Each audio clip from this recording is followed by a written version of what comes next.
यदि आपने इस चैनल को सब्सक्राइब नहीं किया है तो सब्सक्राइब बटन दबाएं। नए वीडियो की सूचना पाने के लिए बेल बटन भी दबाएं। साथियों नमस्कार। DM India online YouTube channel में आपका हार्दिक स्वागत है। इस रविवार हम पर्सनैलिटी ऑफ द वीक की खास कड़ी में बातचीत करने जा रहे हैं जाने माने लेखक और जो कि दिल्ली जी, विश्वविद्यालय में पढ़ाते हैं। जी। टेकचंद जी, स्वागत है आपका इस कार्यक्रम में। जी,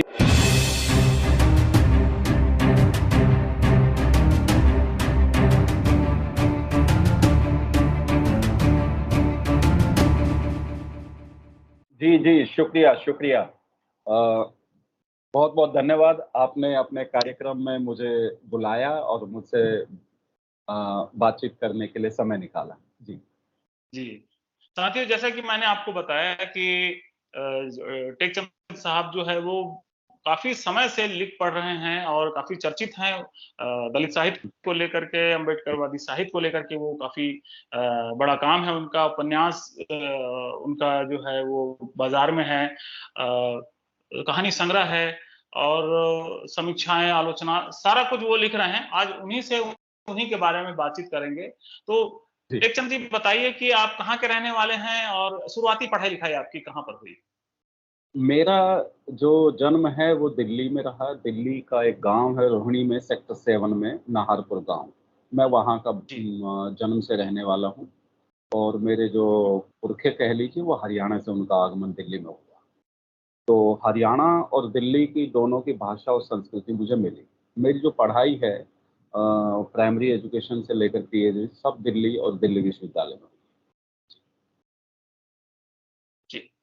और शुरुआती पढ़ाई वगैरह आपकी सब मेरे ख्याल से दिल्ली में ही हुई होगी? हाँ, दिल्ली में हुई। दिल्ली देहात के 2-3 स्कूलों में जैसे शुरू की जो मेरी पढ़ाई मेरे ननिहाल में कापासेड़ा जो दिल्ली का बॉर्डर पड़ता है गुड़गाँव के पास, एयरपोर्ट से आगे हुँ, हुँ। वहाँ पे हुई। वहाँ मैं 7th क्लास तक पढ़ा।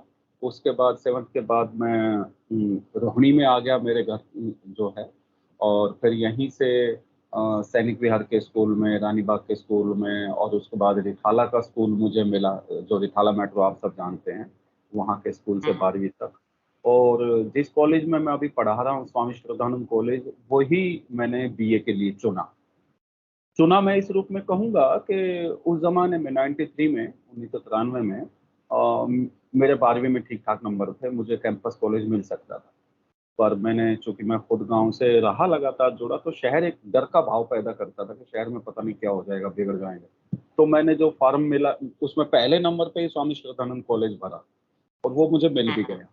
और स्वामी श्रद्धानंद कॉलेज की अनुकंपा है कि बाद में मुझे स्वीकार भी कर लिया नौकरी में उसने। 2005 से वहाँ हिंदी पढ़ा भी रहा हूँ। तो जी, ये मुझे मुझे फल दिया उस संस्थान ने कि मैंने उस संस्थान को चुना बहुतों के बीच में से, तो उसने भी मुझे चुना। जी, चुन लिया। जी और जी। उसके बाद दिल्ली तो विश्वविद्यालय सारा सारा जी। सरकारी और लोअर जो सबसे डाउन टू ग्रेड माना जाता है वहाँ से पढ़ा। जैसे एमए मैंने कॉरेस्पॉन्डेंस उन दिनों कहते थे, जिसको आज एसओएल कहते हैं, वहाँ से किया। एमफिल हुँ, दिल्ली हुँ। विश्वविद्यालय से, पीएचडी दिल्ली विश्वविद्यालय से किया।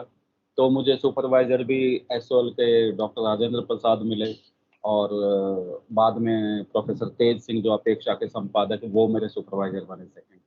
तो सारी हुँ, हुँ। पढ़ाई-लिखाई दिल्ली में। जी, तो आपकी जो शुरुआती समय है, उस समय आपको कभी स्कूल के जी। दौरान कभी आपको भेदभाव का सामना करना पड़ा क्या?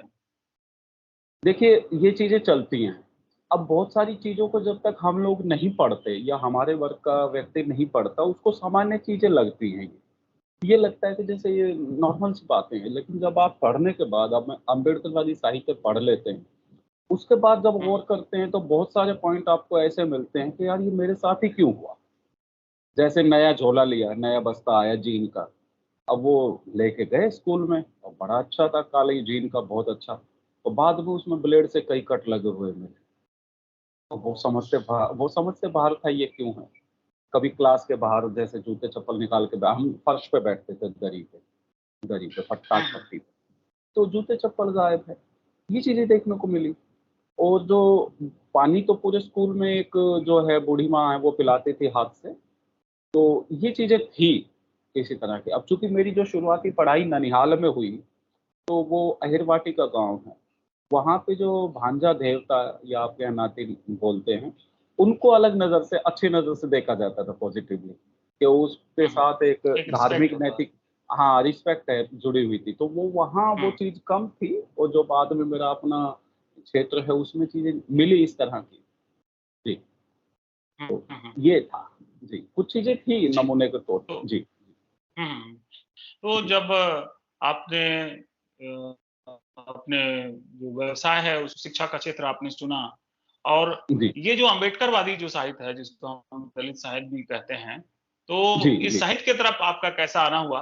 मैं चाहता हूँ कि इसके बारे में हमारे दर्शकों को कुछ बताइए। जी। देखिए, स्कूल के दौरान तो कविता, कहानी की और अ, गीत गाने सुनाने की आदत थी। बाल सभा में सुना दिया, क्लास में सुना दिया। बाद में जब मैं 9वीं 10वीं क्लास में यहाँ पर आ गया, तो हम लोगों ने नाटक दिए, रामलीलाओं में पार्ट किए। तो उससे एक स्टेज पे आने की आदत पड़ी। फिर अ 11वीं 12वीं जाते ही जैसे जो एक अवस्था आती है, तो उसमें वो शेर व शायरी, कविताओं की आदत पड़ी। जब बीए में पहुँचे तो बहुत सारी रचनाएँ पढ़ने को मिलीं, और उनसे थोड़ी एक प्रेरणा मिली। तो सही जो लिखने का शुरुआत हुई मेरी, जब मैं एमए में आ गया। एमए में मुझे टीचर अच्छे मिले एसवाल के। लोग एसवाल को ये सोचते हैं कि वो टाइम पास के लिए है या फिर वो पार्ट टाइम, लेकिन नहीं, वहाँ पे अच्छे शिक्षक मिले। हम्म, डॉक्टर राजेंद्र प्रसाद, सुधीर कुमार जी, दिनेश गुप्ता, सुधीर शर्मा और प्रोफेसर अजय तिवारी, जो बाद में विभाग में आ गए, वो अच्छे शिक्षक मिले। तो उन लोगों ने प्रेरित किया। बाद में सन 2001-2 में मैं दिल्ली यूनिवर्सिटी के विजिलेंस हॉस्टल में रहा, तो वहाँ एक मित्र मिले मेरे, वीरपाल सिंह यादव, इटावा के। वो अभी महात्मा गांधी अंतर्राष्ट्रीय विश्वविद्यालय में वर्धा में। उन्होंने दलित हम्म, साहित्य के बारे में मुझे बताना शुरू किया। क्योंकि देखिए, जो दिल्ली और ये हरियाणा बेल्ट का दलित है, ये जल्दी से उन तत्वों को नहीं पहचान पाता जो शोषण के और फ़र्क के तत्व है, किस तरह से उनको एक्सप्लॉइट किया जाता है, वो उनकी समझ में नहीं आता। क्योंकि यहाँ पे हम्म, जो एक्सप्लॉइटेशन अपने साथ मिला के है, दूर करके नहीं है। देश के अन्य क्षेत्रों में दूर करके है कि भई अछूत है, दूर घर से बाहर रहो। यहाँ तो साथ हम्म, बिठा के, साथ खा के, तब चीज़ बाद में पता लगती है कि भई आपका ये नुकसान वो कर चुके हैं उस वक़्त। तो अब ये नया फिनोमेना है, कि अब आप, आपके सही साथ बोल रहे हैं। अछूत का भेदभाव नहीं है। आपके साथ खाएँगे, आपकी थाली में खाएँगे, लेकिन लाभ की हम्म, कोई बात नहीं कहेंगे। कोई फ़ाइनेंशियल स्कीम नहीं बताएँगे, कोई नौकरी का अपॉर्च्युनिटी नहीं बताएँगे, कोई अप्रोच नहीं बताएँगे, लेकिन खाएँगे आपके साथ, रहेंगे आपके साथ। छुआ-छूत उस रूप में नहीं है। सी, अब तो अवसर अवसर सीआर हाथ ना लगने हैं। सीआर बिगाड़ जी, देंगे। जी, जी, सीआर सीआर बिगाड़ बिगाड़ देंगे। देंगे, प्रमोशन नहीं देंगे। जी, अब जो प्रमोशन नहीं दे रहे वही मुझसे पूछ रहे हैं कि भई क्यों नहीं हो रही? क्या बात है? पता कर, हम्म, कहीं कोई कमी है? तो कमी इसी चीज़ में है कि मैं एक वैचारिक जो अ, अपना छोड़ के वैचारिकी और उनके साथ मिल जाऊँ, कमी ये है। तो अब तरीके अलग हैं एक्सप्लॉइटेशन के। अब तो साथी ने मुझे कहा, तो पहली कहानी लिखने का प्रयास हुआ सन 2001 में बेचैन जी के संपादन में, युद्धरत-आम आदमी का दलित विशेषांक। एक कहानी हम्म, लिखी भी, मिले भी, पर वो मुकम्मल नहीं हो पाई।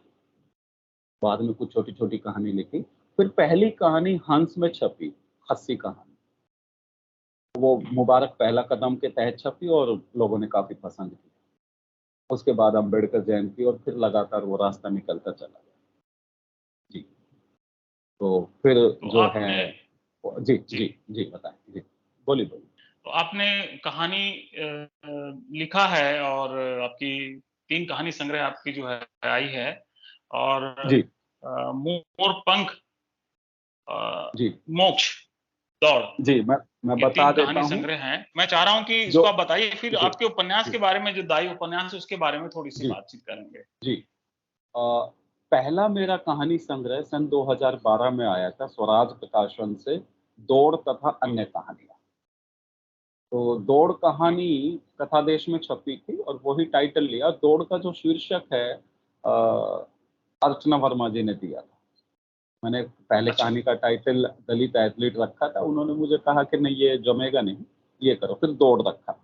तो उसमें 8 या 9 कहानियाँ थी, वो स्वराज से आया, उसकी कॉपी कम छपी, बाद में कम आया। फिर 2014 में मुझे मोर का पंख कहानी जो हंस में छपी, राजेंद्र यादव हंस कथा सम्मान मुझे और आकांक्षा पारे को संयुक्त रूप से दिया गया।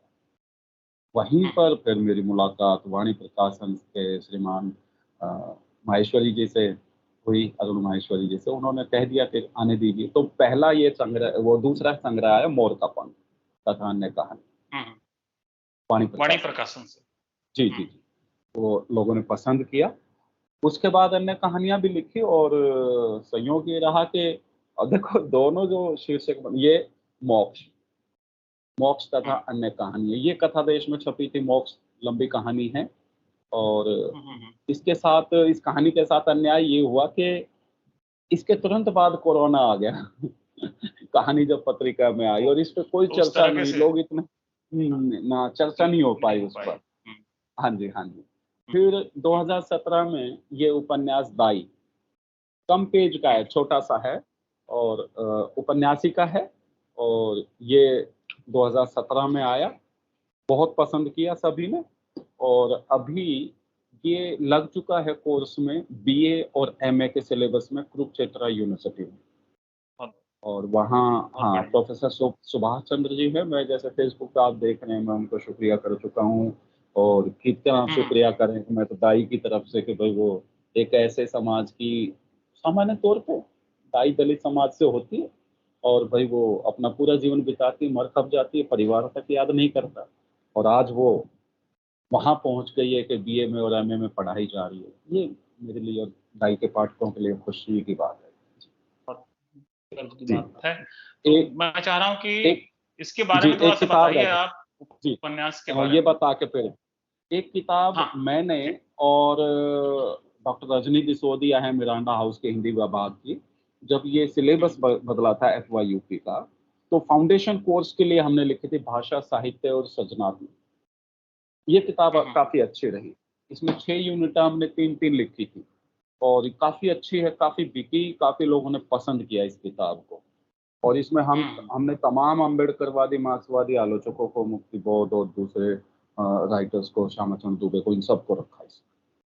और इस किताब के साथ भी वही बात हुई कि उसी दौरान दिल्ली विश्वविद्यालय के हिंदी विभाग ने, वहाँ के जो विभागाध्यक्ष थे, उन्होंने भी ये इनके कारण कुछ अपने विद्यार्थियों को लेके एक किताब निकाल दी, पर वो उतनी मकबूल नहीं हुई, इतनी नहीं पहचान पाई जितनी ये किताब थी। लोगों ने पसंद किया, बाद में कोर्स बदल गया। जी, तो दाई के बारे में आप कह रहे थे।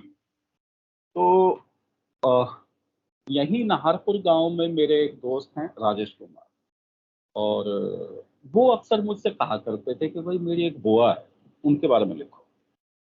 मैंने कहा चलो ठीक है।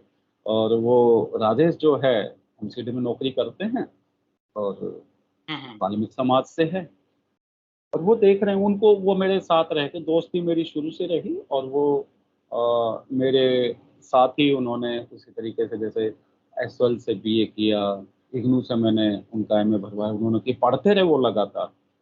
तो वो साहित्य के प्रति उनकी रुचि, उनको लगा कि उनकी जो बुआ है उसके करैक्टर में, उसमें कुछ है बात, तो उन्होंने मुझसे बात की और मुझसे मिलवाए। तो ये जो दाई है, ज़्यादातर ज़्यादातर वाल्मीकि समाज से होती है। इसके बाद जो दूसरा समाज का नंबर लगता है वो चमार समाज से होता है। तो बहुत कम अन्य समाजों से, क्योंकि ये बहुत सेंसिटिव काम होता है और बहुत मेहनत का काम होता है, और उस काम से प्रेम करना पड़ता है। बच्चे को पैदा करने से लेके नहलाना, धुलाना, सारी चीज़ें उस काम से घृणा नहीं कर सकते। तो ये काम तो जो रचना है, वो वाल्मीकि से बढ़िया कौन करेगा, जीवन की रचना। सही तो बात। हाँ, हाँ, तो राजेश ने मुझे मिलवाया उनसे, और उस वक़्त वो बीमारी की हालत में खाट पे थे। पता नहीं, देखो कैरेक्टर कई बार ऐसे होते हैं। अभी कल-परसों मैंने एक कहानी लिखी है, राजस्थान की पृष्ठभूमि पे, मेरे एक साथी ने मुझे बताया ऐसे-ऐसे, और कथानक बुनकर 2 दिन में वो कहानी हो गई। कई बार कैरेक्टर इतना मजबूत होता है, लेखक, मैं बार-बार अपने वक्तव्य में कहता हूँ, लेखक घमंड ना पाले कि वो कुछ करता है। कैरेक्टर में वो मजबूती होती है, वातावरण में वो मजबूती होती है कि वो अपना लेखक ढूँढता है, उससे अपने आप को लिखवा लेता है। वरना आप लिखते रहिए, आप लेखक सही बोल बनते हैं तो लिख दीजिए, कोई बड़ी चीज लिख दीजिए अलग से। लेकिन जिस करेक्टर में दम होगा वो आप तक पहुंचेगा और आपको मजबूर करेगा, आपसे अपना काम लेगा वो। तो इस करेक्टर में दम था करेक्टर में दम था। ठीक और कह रहे हैं बिल्कुल। ये चीज सोचना पड़ेगा, लेखक में जो, हमारे लेखक में जो एक अहंकार सा आ जाता है ना, वो दूर करना पड़ेगा। सोचते हैं एक ड्राफ्ट लिख दिया बस वो सही बात है। तो मैं उनसे मिला, रेशम मैंने नाम दिया, उनका नाम रेशमा नाम था घरेलू, और अनपढ़ थी तो हरियाणा की, बाद में दिल्ली आके सेटल हुए। और वो मैंने जो कथानक उसमें दिया, जब उनसे मिला वो खाट पे थी और बुरी हालत थी, और संयोग ये कि मैं पहुंचा हूं तो उठकर बैठ गई हैं और फिर बताना शुरू किया। अब ये राजेश मेरा दोस्त और उनका बेटा खुद कह रहे हैं कि भाई आज तक हमें इतनी बातें इन्होंने नहीं बताई, हमें कभी नहीं बताया मैं भी हैरान। बोले तुम्हें पता नहीं क्यों बता दिया, हमें कभी इन्होंने ये बातें शेयर नहीं की। तो उसके बाद बताई उन्होंने अपनी बातें, फिर भी मेरा मन नहीं माना। मैं कहा, जब उन्होंने मुझे कहा डॉक्टर डॉक्टर बोलते थे भाई आपस में, तो लगा कि डॉक्टर आ गया। अब उसका विश्वास भी नहीं तोड़ना था। मैंने पूछा क्या है, तो घुटने घुटने बेकार हो चुके थे। मैंने कहा तेल दो, थोड़ी मालिश मैंने की और थोड़ा दबाया। थोड़ा मैं जानता हूँ कुछ ये मालिश, नसें वसें में थोड़ा बहुत मैं स्पोर्ट्स में रहा हूँ, तो वो नस वगैरह का मैं पता रहता है, मांसपेशियों का, तो उसको राहत मिली। अगली दफा मैं कुछ तेल और क्रीम लेके गया हूँ और वो लगाया, थोड़े दिन वो चलने लगी, बेड पकड़ चुकी थी, चलने लगी। फिर वो यहाँ से शिफ्ट कर गए, वो यहाँ पे झुग्गियों में रहती थी जयपुर गोल्डन के पीछे अपने बेटे के साथ। फिर यहाँ से शिफ्ट सोनीपत, जो उनका गाँव, मैं वहीं गया इन दोनों लड़कों को लेके, काफ़ी अपना लेके गाड़ी से घर से। मैं कहा चलो, गए वहाँ, पूरा दिन उनके साथ रहे, बातचीत करी, तो वो तो फिट थी एकदम। और उन्होंने और बातें बताई, और बातें बताती रही और सब चीज़ें नोट होती रही। फिर ये लिखना शुरू किया। एक दिन अच्छा मैंने ड्राफ्ट बना लिया था। और मैं एक चीज़ अपने साथियों के साथ शेयर करता हूँ, मैं जब तक नहीं मन मानता, चाहे 6 ड्राफ्ट करूँ, 7 ड्राफ्ट करूँ, शुरू की कहानियों के 8-8, 9-9 ड्राफ्ट किए। और अब तो टाइप टाइप करने लगा हूँ, पहले मैं हाथ से लिखता था, 100-125 पेज हाथ से लिख के, फिर उनको कम करके 110 किया, 90 किया, 80 किया, हाथ से ही चल रहा लगातार। ये तो अब थोड़े समय से बहुत मोबाइल, मेहनत होता है। वो जबरदस्त जबरदस्त पहलवानी चाहिए, बिल्कुल जो निराला करते थे ना, पहलवानी बिल्कुल चाहिए, चाहिए, लिखना चाहिए, दम चाहिए। तो वो था। तो मैंने ड्राफ्ट बना लिया था और मैं हंस जा रहा था देने के, इसमें छप रहा हूँ। बीच में एक वाणी वाले मिल गए, बोले भाई कहाँ जा रहे हो? मैंने कहा ऐसे ऐसे। बोले क्या है? तो दिखाया उनको, उनके समझ में आ गया, क्योंकि भाई वो तो किताबें बेचते हैं, साहित्य बेचते हैं, उनको पता है। उनका बोले काम ही वही बोले है। हाँ, तो बोले यहीं से छपेगा और ये उपन्यास के तौर पे छपेगा, ले जाओ। फिर उसमें घटाना बढ़ाना करके और वहाँ से उन्होंने निकाल दिया 2000 से। उन्होंने पसंद किया, इस पे लिखा भी। सुभाष जी को पता लगा, उन्होंने पढ़ा और वो पूरी हरियाणवी संस्कृति, तो उन्होंने कोर्स में भी लगा दिया पिछले सत्र से। अब की बार इस पर सवाल भी पूछे गए हैं, तो परीक्षा में भी आया अब की बार। ये है दाई का सफर। और मतलब दुखद दुखद संयोग क्या है इसके साथ कि जब मैंने ये लिखा तो वो जिंदा थी, उम्र तो हो चुकी थी 70 पार, वो जिंदा थी उस वक्त जब मैंने लिखा। अब उसके जिंदा रहते इसका अंत भी करना था उपन्यास। लेखक ने अपना काम किया, मृत्यु दिखाई। दुर्योग ये रहा कि मृत्यु भी उसी प्रकार हुई कि जो बड़ा लड़का था वो नशे में हो गया और उस नशे में धक्का वक्का दे दिया, ये सब चीजें हुई। तो वो ये संयोग दुर्योग इसके साथ हुआ है। लेकिन अब सब लोग पढ़ रहे हैं, पसंद कर रहे हैं, प्यार कर रहे हैं, तो मैं सोचता हूँ ये उनके प्रति पुष्पांजलि है हमारी सबकी। तो अब मैं पूछना चाहूंगा कि टेकचंद भाई, अभी जी आपके नए प्रोजेक्ट में क्या है, क्या नई योजनाएं हैं कि आगे जी क्या जी हम पढ़ने और जी जी देखने को मिलेगा? जी तो आप क्या पिछले कहेंगे? पिछले 1.5-2 साल में 10-12 तो कहानियां हो गई, ज्यादातर छप चुकी, और अभी 2-1 और छपने के उस पर है। एक तो कहानी संग्रह तैयार है, और दूसरा कोरोना काल ने जो डराया, कोरोना काल ने जो घरों में कैद कर दिया, मैंने उसका उपयोग किया और मैंने लगभग 300 पृष्ठ में हाथ से लिखे हुए भीमा कोरेगांव की पृष्ठभूमि को लेकर एक वो उपन्यास लिखा और वो अभी अंतिम चरण में है, टाइप हो रहा है, ज़्यादातर हो चुका है, थोड़ा-सा बचा है। उसके बाद मैं साथियों के बीच में जाऊँगा और अच्छा मैं कभी ये नहीं करता कि मैंने लिख दिया तो वह फुल फाइनल। जो मेरे साथी लोग हैं, पढ़े-लिखे साथी हैं, आलोचक है, बजरंग बिहारी तिवारी है, संजीव है, पूना यूनिवर्सिटी में विजय कुमार रोड़े हैं, मैं इनको पढ़वाता हूँ कि आप पढ़िए ज़रा-सा। ये नहीं है कि मुझे कोई एकदम मेरे अंदर यूरेका हो गया, मुझे कुछ पा गया और मुझे नायाब चीज़ पा गई। तो हाँ, तो अब वो बस वो इन मेरे जो आलोचक साथी हैं इनके पास जाना बाकी है और वो मैंने काफ़ी कुछ उसमें लिखा है भीमा कोरेगांव। जी, जी। ठीक है। तो बहुत अच्छा लगा जी, टेकचंद जी जी, आपसे बातचीत करके, और आपने बड़े विस्तार से और बहुत रोचक ढंग से अपनी बातों को बताया, खासतौर पर दाई उपन्यास के बारे में जो आपने बताया, वो एक समाज की जी, हकीकत भी है। हम लोग खुद जी, देखते आए हैं कि हमारी जो बुजुर्ग महिलाएं थी, जो दाई थी, दादी जो हमारी थी, जी, वो जी, सारी जो है इस तरह से काम करते हुए जी, वो जी, अपना भरण पोषण और परिवार भी पालती रही हैं। परिवार तो का। निश्चित रूप से आप बधाई के पात्र हैं, और गर्व की भी बात है कि आपका जो उपन्यास है वो कोर्स में सिलेबस आ में लिया गया जी, है, कोर्स में लिया गया जी, है। और जी, कुछ कहानी मैं चाह रहा हूँ कि आप थोड़ा-सी जानकारी दे दें जाते-जाते, कि आपकी जी। जो किताबें हैं वो अगर हमारे दर्शक लेना चाहें तो कहाँ से मिल पाएगी? क्या अमेज़न वगैरह ये सब प्लेटफ़ॉर्म में उपलब्ध हैं ये जी, सारी चीज़ें? अमेज़न पर उपलब्ध है, जब आप वाणी प्रकाशन पे जाएँगे, वहाँ पे मेरे दोनों कहानी संग्रह मोर का पंख तथा अन्य कहानियाँ और मोक्ष तथा अन्य कहानियाँ और दाई उपन्यास, ये 3 पुस्तकें अमेज़न तीनों। पर उपलब्ध है उनके पास। वहाँ से ले सकते हैं और जी, वाणी से मँगवा भी सकते जी। तो आपका एक कहानी संग्रह और है दौड़। हैं। दौड़, वो अप्राप्य है, हाँ, उसकी कॉपी कम छपी थी और 2012 में आया था। अब उसके पुनर्प्रकाशन की योजना है, जैसे-जैसे थोड़ा कोरोना के बाद पुस्तक उद्योग उठ रहा है धीरे-धीरे, उसको फिर निकाला हुँ, जाएगा। हाँ जी। चलिए और बहुत मैंने अच्छी बात कॉपी है। करा रखे शोधार्थी आते हैं उनको कॉपी करके दे देता हूँ, ये है। जी, दे देता हूँ। जी, ठीक है, जी, ठीक है, ठीक है। जी, तो बहुत अच्छा लगा आपसे बातचीत करके, और जी, आपने जी, अपने एक बिजी शेड्यूल से समय निकाला हमारे साथ बातचीत करने के लिए इस चैनल में, इस खास जो जी, जी, एपिसोड जो हम हर रविवार को लेकर के आते हैं, इसके लिए समय निकाला, जी, इसके लिए बहुत-बहुत धन्यवाद आपका। और शुक्रिया। धन्यवाद मैं उन सभी दर्शकों को भी देना चाहता हूँ कि जो लगातार हमारे इस एपिसोड को देख रहे हैं और इस एपिसोड को भी देख रहे हैं, उन सभी को धन्यवाद देता हूँ। और आप ज़्यादा से ज़्यादा इस वीडियो को शेयर कीजिए, लोगों तक पहुँचे, और ख़ास तौर पर हम ऐसे लोगों से हर हफ्ते बातचीत करते हैं जो कि समता विचारधारा को लेकर के काम कर रहे हैं, प्रगतिशील विचारधारा को लेकर के काम कर रहे हैं, और टेकचंद जी का काफ़ी बड़ा काम है और लंबे समय से लिख रहे हैं।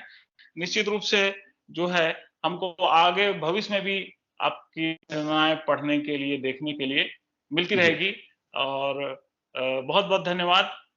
अगले हफ्ते हम फिर किसी खास पर्सनैलिटी को लेकर, पर्सनैलिटी ऑफ द वीक की इस जी, खास कड़ी में फिर आपके सामने रूबरू होंगे। तब तक के लिए फिर से एक बार धन्यवाद। नमस्कार। जी, धन्यवाद। जय भीम। जी। Yeah.